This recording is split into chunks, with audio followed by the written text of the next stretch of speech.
नमस्कार दोस्तों, आजकल बहुत सारे लोगों के मुंह से आप क्रिप्टो करेंसी, बिटकॉइन, इथेरियम या ऐसी बहुत सारी चीजों का नाम सुन रहे होंगे और आप सुन रहे होंगे कि लोग रातों रात बहुत ज्यादा अमीर बन रहे हैं, बहुत ज्यादा पैसा कमा रहे हैं। तो आज हम बहुत ही आसान सी भाषा में समझने वाले हैं कि ये बिटकॉइन क्या है, ये क्रिप्टो करेंसी क्या है, इसमें आपको पैसे लगाना चाहिए या नहीं लगाना चाहिए, आपको पता होना चाहिए कि ये लीगल है या फिर नहीं है, कैसे पैसे लगाया जाता है, कैसे पैसे लोग कमा रहे हैं या आप कमा सकते हैं या फिर नहीं। आज हम इन सारी बातों का जवाब बहुत ही आसान सी भाषा में समझने की कोशिश करेंगे। इस सारी पिक्चर को समझने के लिए सबसे पहले आपको समझना पड़ेगा कि ये क्रिप्टो करेंसी है क्या। मान लीजिए कि इस पूरी दुनिया के अंदर 200 कंट्रीज है। अब 200 कंट्रीज की अपनी अपनी एक एक करेंसी हो गई, तो इसका मतलब पूरी दुनिया में 200 करेंसी हो गई। क्रिप्टो करेंसी भी ऐसी ही एक करेंसी है जिसे कहते हैं डिजिटल करेंसी। अब जैसे पूरी दुनिया के अलग अलग पैसों को हम करेंसी कहते हैं, जैसे हम इंडिया में रहते हैं तो हम इंडिया की करेंसी को कहते हैं INR या फिर रुपया। यदि हम USA में रहते हैं तो वहां के पैसों को हम डॉलर कहते हैं। यदि हम यूरोप में रहते हैं तो वहां के पैसों को हम यूरो कहते हैं। अब ऐसे ही क्रिप्टो करेंसी भी एक यूनिवर्सल डिजिटल करेंसी है जिसके अंदर बहुत सारी करेंसीज आती है,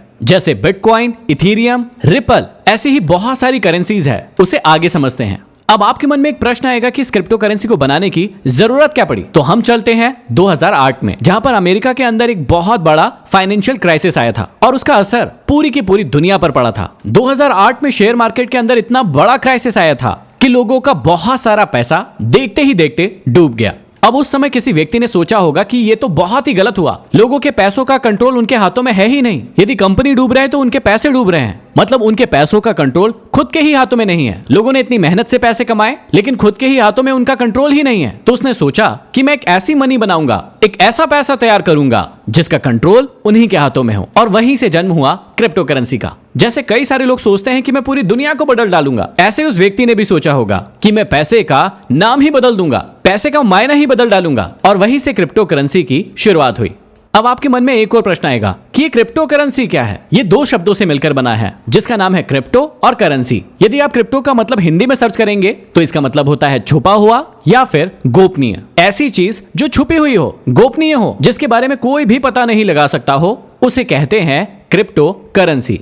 थोड़े दिन पहले ही व्हाट्सएप का भी एक बहुत बड़ा मैटर हुआ था, जहां पर कुछ लोग कह रहे थे कि व्हाट्सएप के मैसेज कंपनीज पढ़ सकती है, लोग पढ़ सकते हैं, गवर्नमेंट को पता चल जाएंगे। लेकिन व्हाट्सएप ने कहा था कि हमारे मैसेजेस इनक्रिप्टेड होते हैं। इनक्रिप्टेड का मतलब क्या होता है? छुपा हुआ या गोपनीय, जिसे कोई भी नहीं देख सकता। सिर्फ एक देने वाला और एक रिसीव करने वाला, ये दो व्यक्ति ही उस मैसेज को देख सकते हैं। ऐसे ही क्रिप्टो करेंसी भी होती है, जो सिर्फ देने वाला और जिसे प्राप्त हुई है, सिर्फ वही व्यक्ति इसे देख पाएगा और कोई नहीं देख पाएगा। अब आपके मन में एक और प्रश्न आएगा कि ये क्रिप्टो करेंसी बनाई थी किसने। तो ये क्रिप्टो करेंसी बनाई थी सातोशी नाकामोटो नाम के एक व्यक्ति ने। लेकिन बाद में हुआ ये कि उस व्यक्ति का पता ही नहीं चला कि ये व्यक्ति कौन है, कहां रहता है, या फिर अभी ये जिंदा भी है या फिर नहीं। उसने क्रिप्टो करेंसी बनाई और उसके बाद वो गायब हो गया। अब मेन बात को समझिए कि व्यक्ति इसमें पैसे कैसे लगा रहा है, कैसे कमा रहा है और कैसे वो अमीर बन रहा है। इसके लिए सबसे पहले आपको समझना होगा कि 2009 में जब पहली क्रिप्टो करेंसी बिटकॉइन बनाई गई थी तब उसका मूल्य था 0। मतलब वो किसी को पता ही नहीं था कि क्रिप्टो करेंसी होती है, ये होती क्या है,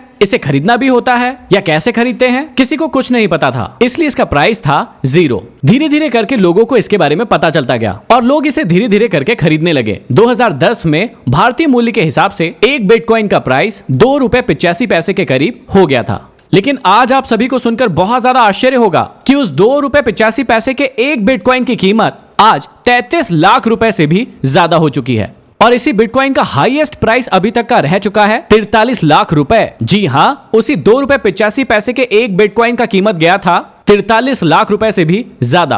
अब इस बात को लॉजिकली समझिएगा कि कोई व्यक्ति पैसे कमाता कैसे है। यदि उस टाइम 2010 में किसी व्यक्ति ने ₹2.85 का एक बिटकॉइन खरीद के रख लिया होगा और उसने बेचा नहीं होगा, उसके पास वो बिटकॉइन रखा रहा होगा, तो आज उसकी कीमत हो चुकी है 33 लाख रुपए, जो कि वो कैश करवा सकता है।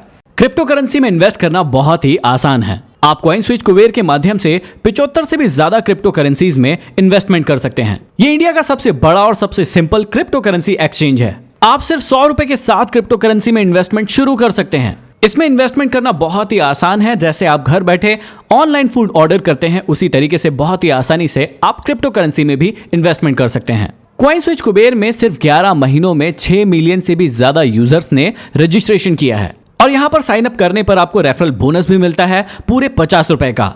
यहाँ पर आप बहुत ही स्मार्ट और सुपर फास्ट तरीके से अपना KYC भी कर सकते हैं और यहाँ पर आप अपना पैसा इंस्टेंट लगा भी सकते हैं और विड्रॉल भी कर सकते हैं। इसके लिए और जानकारी के लिए आप कॉइनस्विच की YouTube चैनल पर भी जा सकते हैं। यदि आप भी इन्वेस्टमेंट करना चाहते हैं तो डिस्क्रिप्शन में इसका लिंक है। अब इस बात को समझिए कि इसकी कीमत इतनी बढ़ क्यों रही है, किसी भी क्रिप्टो करेंसी का प्राइस कैसे बढ़ता है उस बात को समझिए। ये पूरा का पूरा खेल चल रहा है डिमांड और सप्लाई के फॉर्मूले से। जैसे जैसे डिमांड बढ़ती है वैसे वैसे उसका प्राइस बढ़ता जाता है, डिमांड कम होती है, प्राइस कम हो जाता है। जिस व्यक्ति ने बिटकॉइन बनाया था उसने इस पूरी दुनिया के लिए 21 मिलियन बिटकॉइन ही तैयार किए और उसके बाद ना तो इसे एक ज्यादा बनाया ना ही इसे एक कम बनाया। अब इस 21 मिलियन में से 18.5 मिलियन के लगभग बिटकॉइन मार्केट में आ चुके हैं और बाकी अभी आना बाकी है। अब इस बात को समझ लीजिए कि इसका प्राइस बढ़ा कैसे है। बहुत सारी बड़ी बड़ी कंपनीज ने इसमें पैसा इन्वेस्ट करना शुरू कर दिया और बहुत बड़ी बड़ी कंपनी के मालिक ने ये कहना शुरू कर दिया कि बिटकॉइन या फिर क्रिप्टो करेंसी इस दुनिया का भविष्य है। जैसे एलन मस्क को आप सभी जानते हैं, उन्होंने अपना बहुत सारा पैसा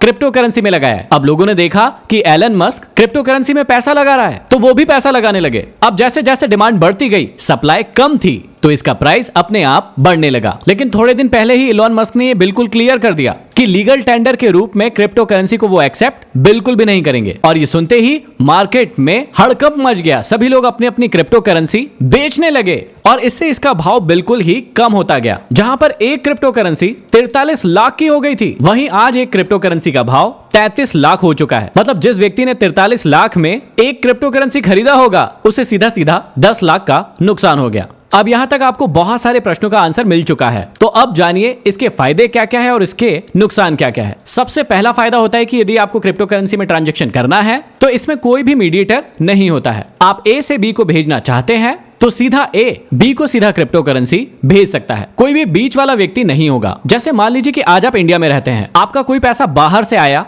इंडिया में तो सबसे पहले आपकी बैंक में आएगा, बैंक आपसे वेरीफाई करेगा, बहुत प्रकार के क्वेश्चन पूछेगा कि ये पैसा क्यों आया है, किसने दिया है, किस पर्पस से आया है और उसी के बाद वो पैसा आप तक पहुंच पाएगा। लेकिन क्रिप्टो करेंसी में ऐसा बिल्कुल भी नहीं है। A से B तक जाना बहुत ही आसान है। दूसरा फायदा ये है कि ये ग्लोबल मनी है। आप किसी भी देश से किसी भी दूसरे देश में इसे बिना किसी की इजाजत लिए भेज सकते हैं। तीसरा इसमें एक बहुत बड़ा फायदा है कि इसमें ट्रांजैक्शन फी बहुत ही कम होती है, जबकि यदि डॉलर से इंडियन रुपीस में या इंडियन से डॉलर रुपीस में आपको पैसे कन्वर्ट करवाना है तो उसके लिए आपको एक अमाउंट पे करना होता है, जो कि क्रिप्टो करेंसी में नहीं करना होता है। इसके अलावा इसका ट्रांजैक्शन भी बहुत ही स्मूथ और बहुत ही जल्दी होता है। यदि अभी आप यहां से किसी भी दूसरे देश में किसी व्यक्ति को क्रिप्टो करेंसी भेजना चाहते हैं तो बहुत ही आसानी से और बहुत ही जल्दी भेज सकते हैं। अब देख लेते हैं कि इसका नुकसान क्या है। सबसे बड़ा नुकसान है कि यदि आपने गलती से एक नंबर आगे पीछे कर दिया या कोई गलत ट्रांजैक्शन हो गया तो आप इसका पता कभी भी नहीं लगा पाएंगे कि वो पैसा कहां गया है। जबकि बैंक्स में ऐसा होता है कि यदि आपके हाथों कोई गलत ट्रांजैक्शन हो जाता है तो आपको पता होता है कि उस व्यक्ति के पास हो गया है। आप उससे रिक्वेस्ट कर सकते हैं या बैंक से रिक्वेस्ट कर सकते हैं कि वो पैसा आप तक वापस पहुंच जाए। अब इसमें आपको समझना होगा दो टर्म जो बहुत ही खास है। पहला है ब्लॉकचेन। सबसे पहले ब्लॉकचेन को समझिए कि ब्लॉकचेन होता क्या है। अभी आपने थोड़ी देर पहले ही समझा कि दो ट्रांजैक्शन के बीच में कोई भी मिडिलमैन नहीं होता है, तो फिर ये ट्रांजैक्शन होते कैसे हैं? ये होते हैं ब्लॉकचेन के थ्रू। ब्लॉकचेन एक ऐसा ब्लॉक होता है जिसमें आप जो भी ट्रांजैक्शन कर रहे हैं उसकी पूरी की पूरी इंफॉर्मेशन सेफ रखी जाती है। जैसे ही पहला ब्लॉक भर जाता है उसमें पूरी जानकारी चली जाती है, उसकी एक चेन बन जाती है और वहीं से दूसरे ब्लॉक की शुरुआत हो जाती है। जब दूसरा ब्लॉक भर जाता है तो फिर चेन बन जाती है और तीसरा ब्लॉक बन जाता है और इसी प्रकार से एक ब्लॉकचेन बन रही है जहां पर आपकी सारी की सारी जानकारी सिक्योर है। अब यहीं पर एक और बहुत फेमस टर्म आती है जिसे कहते हैं माइनिंग। अब एक व्यक्ति दूसरे व्यक्ति को जब पैसा भेज रहा है तो वो फिजिकल फॉर्म में नहीं होता है। मतलब ऐसा नहीं होता है कि आपने एक गड्डी ली और दूसरे व्यक्ति को पहुंचाने के लिए भेज दी, ऐसा नहीं होता है। वो जो पैसा है वो डिजिटल है, मतलब वो कोडिंग के रूप में है और उस कोडिंग को कोई नहीं पढ़ सकता है। तो फिर वो पैसा एक व्यक्ति से दूसरे व्यक्ति तक जाएगा कैसे? उसे ही कहते हैं माइनिंग। बीच में माइनर बैठे होते हैं जो उस कोडिंग की माइनिंग करते हैं, मतलब उस कोड को डिकोड करते हैं उस व्यक्ति तक पहुंचाने के लिए जिसे वो पैसा सेंड किया गया है। तो इसके लिए बहुत सारे लोग आजकल माइनिंग का भी काम कर रहे हैं। माइनिंग का काम मतलब अपने घरों में बहुत बड़े बड़े कंप्यूटर लगाते हैं, क्योंकि नॉर्मल कंप्यूटर से माइनिंग नहीं हो सकती है, क्योंकि बहुत सारा डेटा यहाँ पर रिसीव होता है, ट्रांसफर होता है, इसलिए बहुत बड़े बड़े कंप्यूटर लगते हैं और इनके इस्तेमाल से वो इसे डिकोड करते हैं और जिस व्यक्ति का पैसा है उस व्यक्ति तक पहुंचाते हैं। लेकिन इसके बदले में उन्हें मिलता क्या है? इसके बदले में उन्हें मिलता है थोड़ा सा क्रिप्टो करेंसी। अब यहां तक आपके बहुत सारे डाउट क्लियर हो गए होंगे। अब इस बात को समझिए कि क्रिप्टो करेंसी कोई भी व्यक्ति बना सकता है। अभी इस मार्केट में 6000 से भी ज्यादा क्रिप्टो करेंसी अवेलेबल है, लेकिन 2000 से ज्यादा डेड हो चुकी है। उनका कोई भी इस्तेमाल नहीं हो रहा है, मतलब कोई उन्हें खरीद ही नहीं रहा है। लेकिन जो फेमस क्रिप्टो करेंसी है वो सिर्फ 5 से 6 है, जिसने पूरी क्रिप्टो करेंसी का लगभग 80% हिस्सा घेर कर रखा है। अब यहां पर इस बात को भी समझिए कि आपको पूरी की पूरी क्रिप्टो करेंसी खरीदने की जरूरत नहीं पड़ती है। मान लीजिए एक बिटकॉइन का प्राइस 33 लाख रुपए है, तो आपको पूरा का पूरा रुपए नहीं खरीदना है, आप उसका एक छोटा सा टुकड़ा भी खरीद सकते हैं। आप चाहे 100 रुपए में खरीदिए, 200 रुपए में खरीदिए और उसे बेच भी सकते हैं। अब समझिए कि आपको इसे खरीदना चाहिए या नहीं खरीदना चाहिए, कब खरीदना चाहिए, या फिर इससे आपको फायदा होगा या बहुत ज्यादा नुकसान होगा, इस बात को समझिए। आप सभी ने सुना होगा मौके पर चौका मारना। जिन लोगों ने 2010 में 2 रुपए 85 पैसे में मौके पर चौका मारा था, उनका बिटकॉइन आज हो चुका है 33 लाख रुपए का। लेकिन आप खुद ही दिमाग लगाइए, खुद ही सोच कर देखिए कि यदि आप 33 लाख का कोई एक व्यक्ति बिटकॉइन खरीदता है और यहां पर मार्केट में आके कोई भी व्यक्ति कह देता है कि अब इसका भाव बढ़ने वाला है या फिर भाव गिरने वाला है, तो इस प्रकार आपको फायदा होगा या नुकसान, ये आप मुझे कमेंट बॉक्स में कमेंट करके बताइए। अब जिन लोगों को आप बहुत ज्यादा महान मानते हैं, बहुत ज्यादा सफल मानते हैं, उन लोगों के बीच में भी क्रिप्टो करेंसी को लेकर दो राय है। इलॉन मस्क कहते हैं कि क्रिप्टो करेंसी भविष्य की करेंसी होने वाली है। अब ये तो वक्त बताएगा कि क्रिप्टो करेंसी का क्या होगा, लेकिन अभी के लिए मेरी आप सभी को यही सलाह है कि आप इसमें अपना इन्वेस्टमेंट बहुत ही सोच समझ कर कीजिएगा। आप थोड़ा सा पैसा इसमें जरूर लगा सकते हैं, लेकिन बहुत ज्यादा पैसा, बहुत ज्यादा रिस्क बिल्कुल मत लीजिएगा। कितने लोगों ने इन्वेस्टमेंट किया है और कितने लोग इन्वेस्ट करने के बारे में सोच रहे थे, और अभी आपकी राय बदलेगी या नहीं, और ये भी मुझे कमेंट बॉक्स में कमेंट करके जरूर बताइएगा। अगले वीडियो में हम लोग फिर मिलते हैं। धन्यवाद।